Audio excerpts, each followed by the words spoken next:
السلام عليكم ورحمة الله وبركاته. رب اشرح لي صدري ويسر لي أمري واحلل عقدة من لساني يفقه قولي. رب زدني علما رب زدني علما رب زدني علما. اللهم فقهنا في الدين اللهم فقهنا في الدين. اللهم إني أسألك علما نافعا وعملا متقبلا ورزقا طيبا. آمين اللهم آمين. انشاءاللہ سورہ فاتحہ لیسن 8 کور کرنے کی کوشش کریں گے. آیت جو ہے ایاک نعبد و ایاک نستعین، انشاءاللہ تعالیٰ اس کے حوالے سے ہم کور کریں گے کہ عبادت کیا ہے.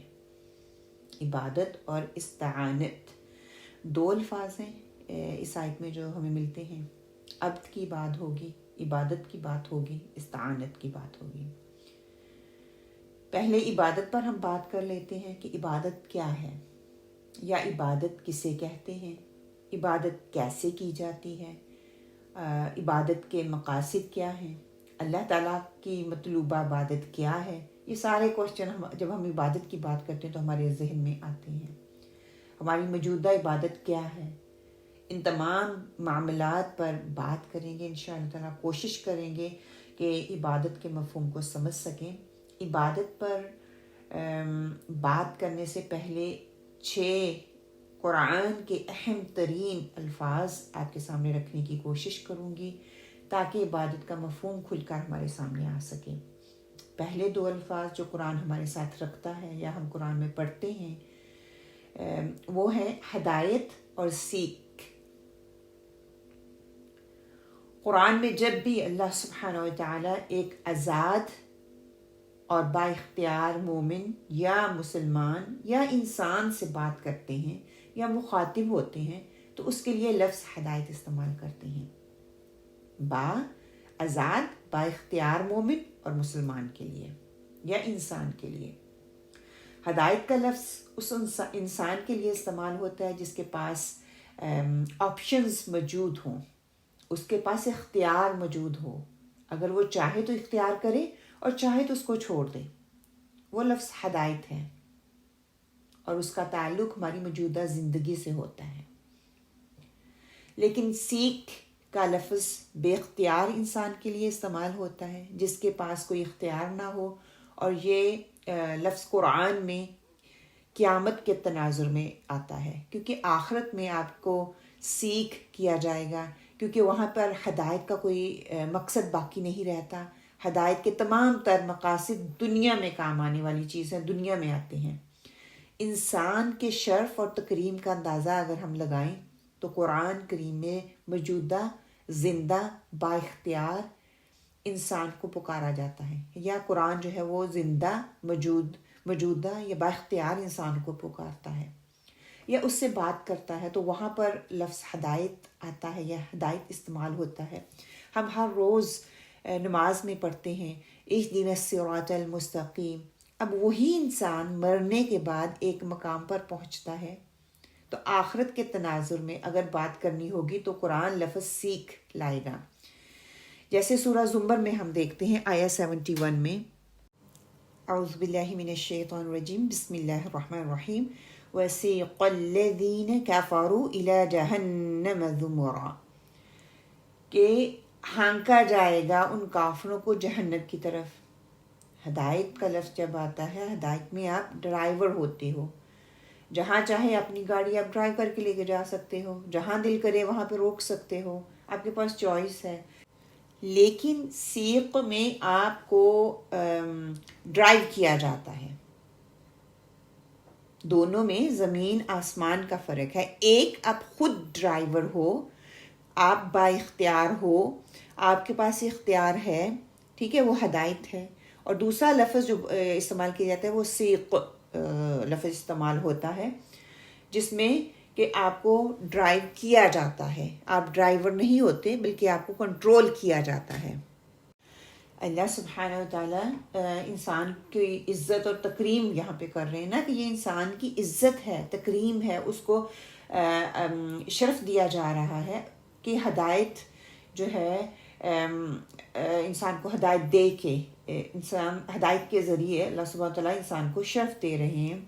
آیت نمبر سورہ زمر ہی کی آیت نمبر 73 میں اگر ہم دیکھیں تو وہاں پر بھی لفظ جو ہے سیق لفظ استعمال ہوتا ہے، وَسِيقَ الَّذِينَ اتَّقَوْا رَبَّهُمْ إِلَى الْجَنَّةِ زُمَرًا، کہ انہیں ڈرائیو کیا جائے گا، انہیں لے کے جایا جائے گا جنت کی طرف۔ وہاں دوزخ کی بات ہوئی کہ ان کو لے جایا جائے گا جہنم کی طرف، اور یہاں پہ جنت کی بات کی جا رہی ہے۔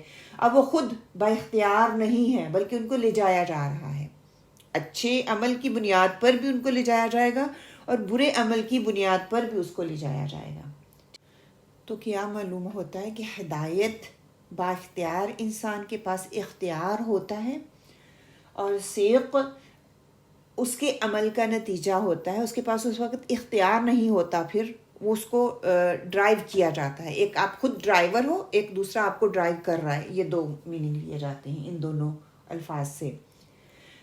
دوسری بات، دو الفاظ جو ہمارے سامنے آتے ہیں، ان 6 الفاظ میں 2 کی آپ کے سامنے میں نے بیان کر دیا۔ 2 اگلے الفاظ جو ہیں حرہ اور عبد، دونوں الفاظ قرآن میں استعمال ہوتے ہیں۔ سورہ البقرہ آیت 78 میں اللہ سبحانہ وتعالیٰ کہتے ہیں الحر بالحر والعبد بالعبد، کہ آزاد کے بدلے آزاد اور عبد کے بدلے عبد۔ حر جو ہوتا ہے، حر اور عبد کے اندر فرق کیا ہے؟ حر کہتے ہیں بالکل آزاد ہونا، جو بالکل آزاد ہوتا ہے، کسی کے کا وہ مقید نہیں ہوتا، کسی کے قید میں نہیں ہوتا، کسی کا محکوم نہیں ہوتا۔ اور عبد جو ہوتا ہے، عبد میں ممکن ہے کہ وہ آزاد ہو، ممکن ہے کہ وہ غلام بھی ہو، کیونکہ عبد کو عباد الرحمن کہہ کر اللہ سبحانہ تعالیٰ پکارتے ہیں، رحمان کے بندے، اللہ کے بندے۔ سورہ نحل میں اگر ہم دیکھتے ہیں تو اللہ سبحانہ تعالیٰ کہتے ہیں وہ ایک محکوم عبد ہے کہ جو کچھ نہیں کر سکتا، وہ کسی کے انڈر ہے، ایسا بندہ جو کچھ نہیں کر سکتا۔ اب آگے اگلے 2 الفاظ کی طرف اگر ہم جاتے ہیں، دیکھتے ہیں 5 اور 6 میں، جو کہ عبد پر آنے والے جمع کا صیغہ ہے، عبد ہی کے نام پہ جمع کے صیغے میں آتے ہیں۔ عبد پر عباد بھی آتا ہے اور عبد پر عبید بھی آتا ہے۔ عبد کی ایک جمع عباد ہے اور ایک جمع عبید ہے۔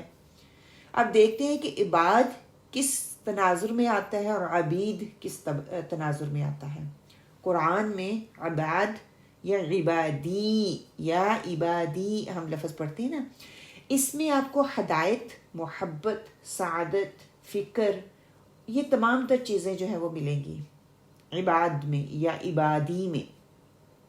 عباد اس مومن کو، اس مسلم کو، اس انسان کو کہتے ہیں جو سربلند ہو، کسی کا محکوم نہ ہو، سوائے اللہ کے، سر اٹھا کر چلنے والا ہو، ظلم کے خلاف جہاد کرنے والا ہو، اور سب سے بڑی بات، اسے اللہ کی حمایت حاصل ہوتی ہے، وہ عباد ہے، وہ آزاد ہے، آپشن ہے اس کے پاس، آپشنل یہاں پہ آ رہا ہے۔